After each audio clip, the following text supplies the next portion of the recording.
இங்க நான் தான் கிங்கு, நான் வைக்கிறது தான் ரூல்ஸ், இப்படி கெத்தா சொல்ற மாதிரி தான் சூரியகுமார் யாதவ் T20ல அவர் தான் கிங்குன்னு சொல்லிட்டு மறுபடியும் ப்ரூவ் பண்ணி காமிச்சிட்டாருங்க.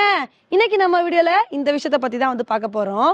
இப்ப ஐசிசி 2023 ஆண்டுக்கான சிறந்த வீரர்கள் பட்டியலை வெளியிட்டிருக்காங்க. இதுல பாத்தீங்கன்னா போன வருஷத்துக்கான சிறந்த T20 வீரர் அப்படின்ற விருதை நம்மளோட சூரியகுமார் யாதவுக்கு கொடுத்திருக்காங்க. இது உண்மையிலே பெரிய விஷயம் அப்படின்னு தாங்க சொல்லணும். ஏன்னா சூரியகுமார் யாதவ் பொறுத்த வரைக்கும் ஓடிஐல ஒரு மாதிரி விளையாடுறாரு, ஆனா T20ன்னு வந்துட்டா அவரோட ஆட்டமே வேற மாதிரி இருக்குங்க. மனுஷன் பட்டைய கிளப்பி விட்டுறாப்புல. அதனாலதான் அவருக்கு இந்த அவார்டை கொடுத்திருக்காங்க. இந்த அவார்டை வாங்குறதுக்கு கூட நிறைய போட்டிகள் நிலவுச்சு. ஏன்னா இந்த லிஸ்ட்ல யாரெல்லாம் இருந்தாங்கன்னு பாத்தீங்கன்னா ஜிம்பாப்வே வீரரான சிக்கந்தர் ராசா, அதுக்கப்புறம் சாப்மேன், உகாண்டாவோட வீரர்லாம் இந்த லிஸ்ட்ல இருந்தாங்க.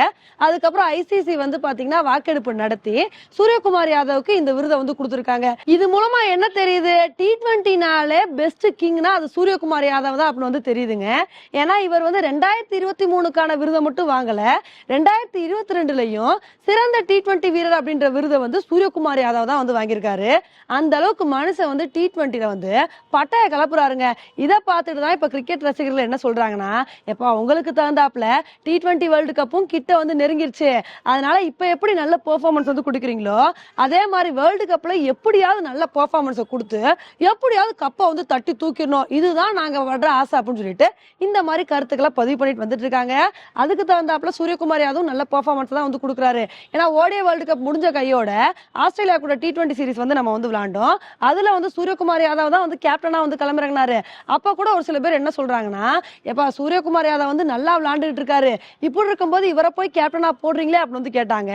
ஆனா அந்த ஒரு விமர்சனங்கள்லாம் நொறுக்கி தள்ளி, நான் கேப்டனா இருந்தாலும் விளையாடுவேன், கேப்டனா இல்லைனாலும் விளையாடுவேன், T20ன்னு வந்துட்டா என்னை கண்ட்ரோலே பண்ண முடியாதுன்னு சொல்லிட்டு ஆஸ்திரேலியாவுக்கு எதிராக ஒரு சூப்பரான பெர்ஃபார்மன்ஸ் கொடுத்தாரு. இந்தியாவில தான் பட்டைய கிளப்பினாருன்னு பாத்தீங்கன்னா சவுத் ஆப்பிரிக்கால போயும் ஒரு சூப்பரான இன்னிங்ஸை கொடுத்து மனுஷன் பட்டைய கிளப்பிட்டாரு. சோ இதுல என்ன தெரியுதுன்னா, T20 பொறுத்த வரைக்கும் சூரியகுமார் யாதவ் கன்சிஸ்டன்டா நல்ல பெர்ஃபார்மன்ஸ் கொடுத்துட்டு வந்துட்டு இருக்காரு அப்படின்ற மட்டும் கிளீனா புரியுது. சோ எப்படியாவது T20 வேர்ல்டு கப்ல நல்ல பெர்ஃபார்மன்ஸ் கொடுத்து நம்ம இந்தியா வேர்ல்டு கப்ல சாதிக்கணும் அப்படின்றதுதான் நம்மளோட ஆசையா இருக்கு. அதே மாதிரி எமர்ஜிங் பிளேயர்ஸ்க்கான விருதை கொடுத்திருக்காங்க. இந்த விருது யாருக்கு போயிருக்குன்னு பாத்தீங்கன்னா ரச்சின் ரவீந்திராவுக்கு போயிருக்குங்க.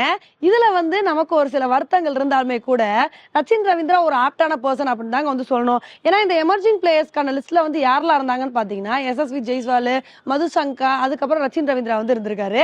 எஸ்எஸ்வி ஜெய்ஸ்வாலுக்கு இந்த விருது கிடைக்கல அப்படின்னு சொல்லிட்டு நம்ம ஒரு பக்கம் கவலைப்பட்டா கூட ரச்சின் ரவீந்திரா வேர்ல்டு கப்ல என்ன மாதிரி ஒரு பெர்ஃபார்மன்ஸ் கொடுத்தாரு அப்படின்னு சொல்லிட்டு நமக்கு தெரியும். அதனால அவருக்கு விருது கிடைச்சது ஒரு வகையில கரெக்டான விஷயம் தான். இதே மாதிரி நம்ம இந்தியன் பிளேயர்ஸ் பல விருதுகளை வாங்கி குவிக்கணும் அப்படின்றதுதான் நம்மளோட ஆசையா இருக்கு. ஓகே ஃப்ரெண்ட்ஸ், இந்த ஒரு விஷயத்தை பத்தி நீங்க என்ன நினைக்கிறீங்க அப்படின்றத என்னோட கமெண்ட் செக்ஷன்ல போடுங்க. இதே மாதிரி இன்னொரு உங்களை மீட் பண்றேன். Bye friends.